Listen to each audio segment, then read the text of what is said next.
Great. So here we are. And here's my book, The Waterwitch. And she is a beautiful, beautiful boat. Isn't she gorgeous? Even as a sketch, she's lovely. But this is more like a psychological thriller than anything else. And it's also a big adventure. So what I thought we'd do is just read a little bit of chapter 7. It's called Olio, sorry, Ahoy. Olio, no, it's called Olio, Ahoy. What about the third time? It was late afternoon on a cool day. My jeans that I had intended to wear occasionally had become a dry, dirty uniform. I wore a dry sweater, and despite the cold, I felt warmed by exhilaration and hope as this proud vessel did what it did best and was designed to do, raced. Ready about? My brother cried. I trotted unsteadily to my position beside him, almost slipping on the sloping deck. Jive ho, he called, when he was satisfied I was ready. Releasing the jib as he pushed the tiller away from him, the boat came about in a wide arc. The main sheet was released as we commenced our turn, and the boom swung round as we started to point in almost the opposite direction. I pulled hard on the jib sheet, and the sail came around onto my side of the boat. The wind ballooned the nylon, and satisfied with the course and the fullness of both sails, my brother told me to pull the sail in a fraction more.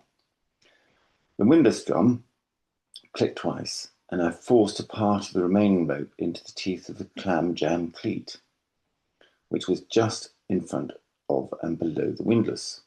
He held the tiller as he instructed me on how to trim the mainsail. I was learning a lot of terms, so you learn a lot of sailing terms in this book when you read it.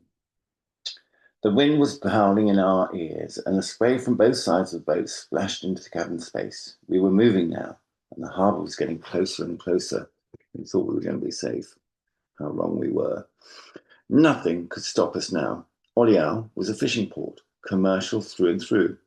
The early morning boats had tied up long ago, and the evening fleet would have left a few hours ago.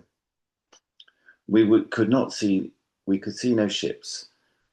We could see no ships, and they would not be back in the area until nightfall drove them back to safety.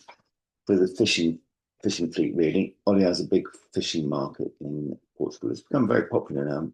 I figured out it's a lovely, beautiful place with a lovely market, old-fashioned fish market, and beautiful old buildings and sort of places where you can go and have a drink and have a look at the beautiful architecture of the town. The drifters were slow, lumbering ships, and we would be able to outrun them. Besides, the tide was ebbing fast, and they could stay out until it flowed again. My brother was pleased, and I was relieved. So the big ships can't come in when the tide's flowing out. They have to have high tide. So we had the sea to ourselves, so we were quite pleased. We're doing 9 knots. This is terrific. I'll slow down to about 6 as we get to the harbour. You'd better get forward and look out. There might be some banks up ahead. Get the anchor ready. We'll drop it once we get past the port. The island is not far away. We'll either have enough speed to sail straight there, or we'll row there in the tender. So we were promised a refuge of an island for the night. A little island off the town of Oliao. And it's a really beautiful sort of small bar, and you can moor your boat there overnight, and then you've got breakfast in the morning. Aye, aye, skipper, I shouted merrily. The pirate mood was taking hold of me too now. I grabbed my jacket from the cabin and slipped it into it. As I made my way to the bow, I felt elated watching the water rushing by. Foam-topped waves lapping against the mahogany. The sails overshadowed the Sitka spruce deck. I moved forward, ready to take up position. Again, twilight was coming, but it was an hour off. The dimming light and cloudy sky made me feel colder, but even if those grey clouds told of storms, we would shortly be in the bar, eating hot food, served on proper plates, with a salad and chips. The boat cut through the waves, rearing slightly.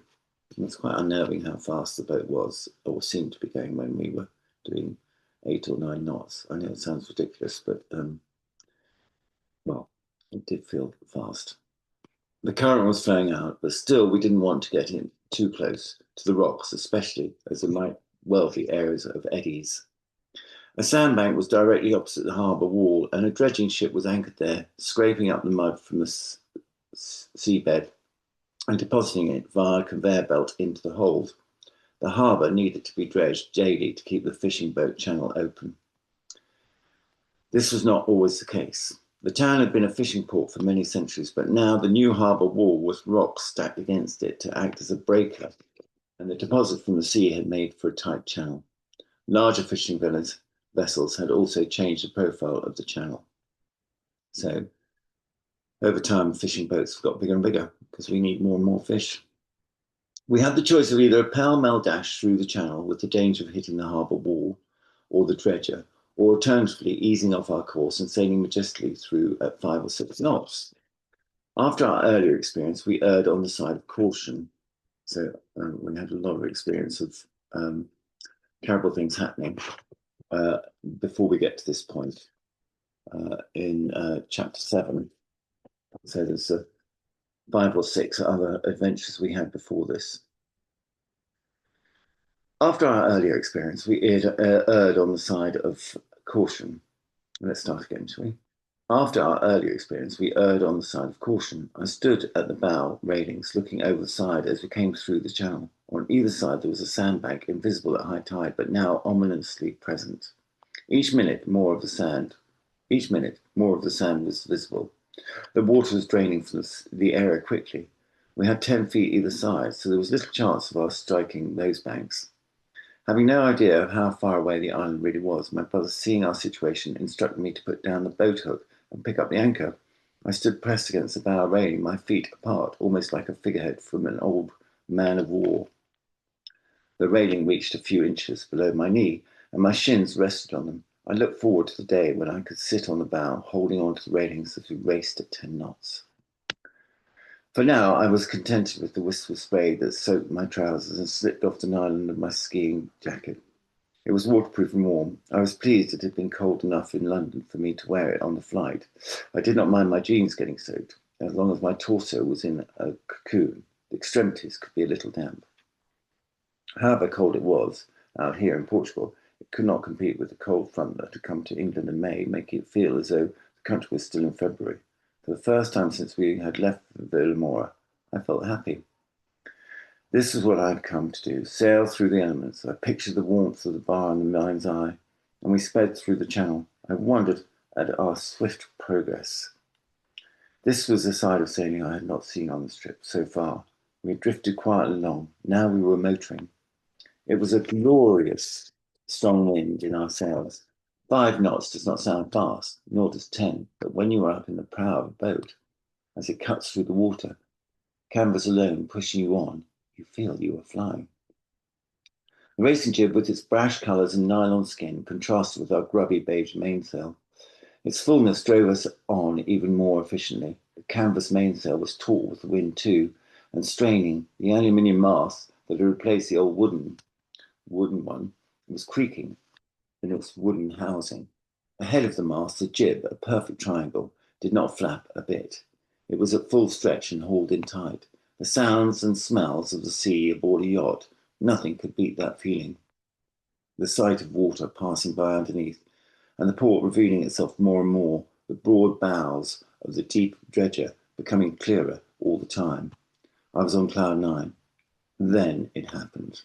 There was a thud like a distant drumbeat, and we stopped dead in the water. I was caught off guard and became unbalanced, the heavy anchor adding to my inability to regain control. How I managed not to end up in the drink, as sailors call the sea, I shall never know. I had hit both shins hard on the metal, swayed back and forth, the anchor dragging me to and fro like a weight on a pendulum.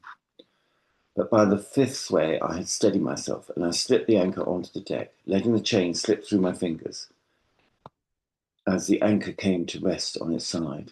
Perhaps it was because my legs were bent slightly that the shock was absorbed, like skiing on moguls. Both legs felt bruised from the hard contact sustained by the railings. It was the least fleshy part of my leg, and I winced. Are you okay? My brother called. Fine, I lied. What happened? It looks like the keel hit a sandbank. The tide's pretty low. What now? I asked. Over the side. We'll have to take down the sails and secure the boat, or we'll topple over. Well, there you go, Waterwitch. You'll have to read about this beautiful 1937 book. And yes, you'll have to read about it. That's all I can say. So buy the book, please. Thank you. Here we go.